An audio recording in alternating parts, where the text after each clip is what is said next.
Olá pessoal, vamos a mais um vídeo numérico, dessa vez sobre métodos de passo múltiplo e em específico o método de Adams-Bashforth e Adams-Moulton. Qual que é a ideia aqui? A ideia é a seguinte: a gente quer aproximar de novo esse PVI aqui, o linha igual a F com o de T0 igual a A. E a gente já tinha chegado no método de ordem 2, que era o método, por exemplo, trapezoidal ou o método de Royn, que para aproximar a integral de Tn até Tn mais 1, eu usava dois pontos, que eram os dois extremos do intervalo, o Tn e o Tn mais 1. Isso é como se fosse equivalente a utilizar a regra do trapézio. Como é que eu obtenho um método melhor que este, da regra trapezoidal? Eu preciso, ao invés de aproximar essa integral aqui para uma reta, eu preciso aproximar ela para uma parábola. Só que para uma parábola eu vou precisar 3 pontos, né? Ou se eu quiser uma coisa melhor que isso, uma cúbica, eu vou precisar 4 pontos, e assim por diante.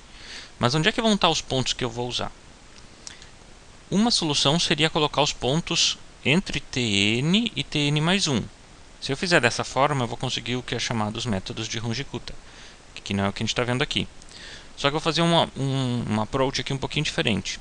Eu vou usar alguns pontos, eu vou usar o Tn e o Tn mais 1 e pontos anteriores. Por exemplo, com uma figura como essa aqui, vamos ver se fica um pouquinho mais claro. Eu quero aproximar a integral de Tn até Tn mais 1. Só que eu quero usar 3 pontos. Quais os 3 pontos que eu posso usar? Por exemplo, eu posso usar este ponto aqui, que é o ponto Tn. Posso usar o ponto anterior, que é o Tn menos 1. E posso usar o outro ponto anterior, que é o Tn menos 2. Então, eu vou estar usando 3 pontos. Com isso, eu descubro qual que é a parábola que aproxima esses pontos. E aqui na figura não está muito bem, já que eu desenhei uma cúbica, né? Mas eu descubro qual que é a parábola que aproxima esses 3 pontos, e com esta parábola aqui eu aproximo quanto é que é essa área. Pode parecer um pouco não lógico, né? Eu estou usando os 3 pontos fora do intervalo para descobrir a curva que vai passar pelo intervalo.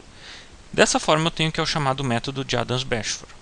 Eu posso fazer um pouquinho diferente, que talvez pareça um pouquinho mais sentido, eu posso, para calcular a integral entre Tn e Tn mais 1, usar o ponto em Tn mais 1, em Tn e em Tn menos 1.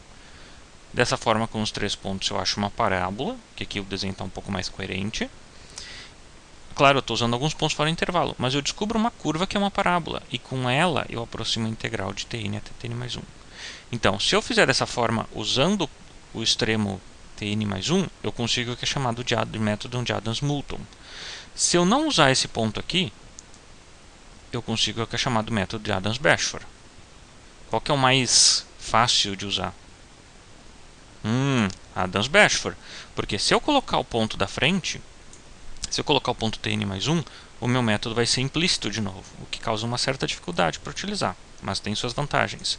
E eu não utilizando esse ponto da frente, eu tenho um método que é puramente explícito, que é bem simples de utilizar. Vamos ver um exemplo aqui para ver como é que a gente obtém um método de Adams-Bashforth. Então, se eu seguir as notas, o método de Adams-Bashforth vai ter mais ou menos essa cara aqui. O n mais s depende do anterior, mais h vezes uma combinação linear das fn's. Para que seja o Adams-Bashforth, o método precisa ser explícito, ou seja, o termo bs aqui tem que ser igual a zero. Então, por exemplo, vamos seguir as notas aqui para achar o método de Adams-Bashforth com que a gente chama com 4 estágios. O n mais 4 é igual ao n mais 3 e a integral de Tn mais 3 até Tn mais 4. Essa integral aqui vai ser aproximada usando 4 valores. Vamos ver se tem uma outra figura aqui que auxilia um pouquinho.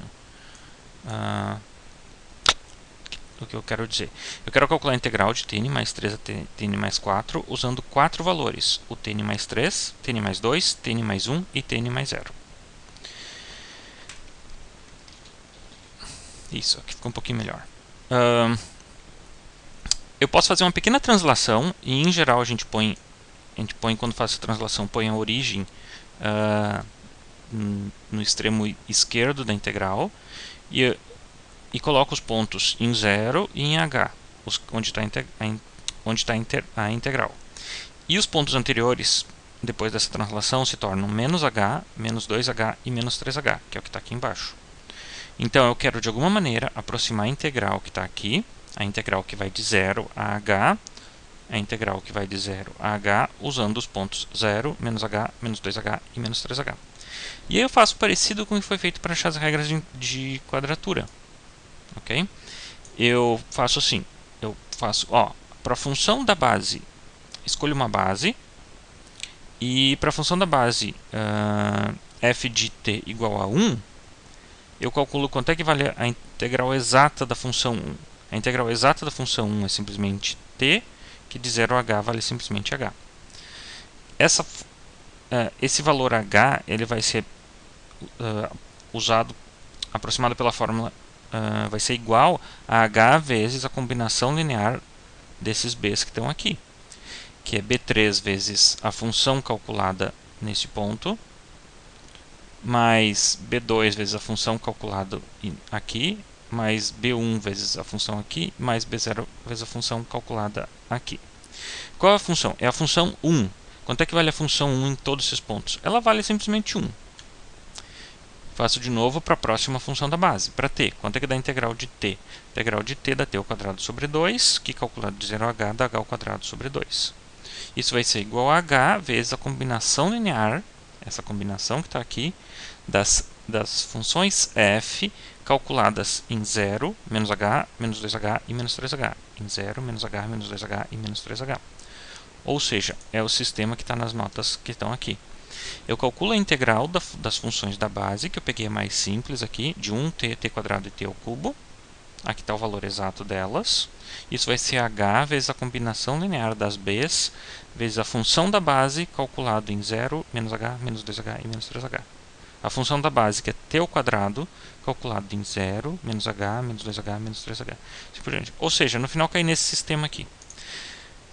Se eu combinar um pouquinho os termos, eu posso ver que o h aqui some.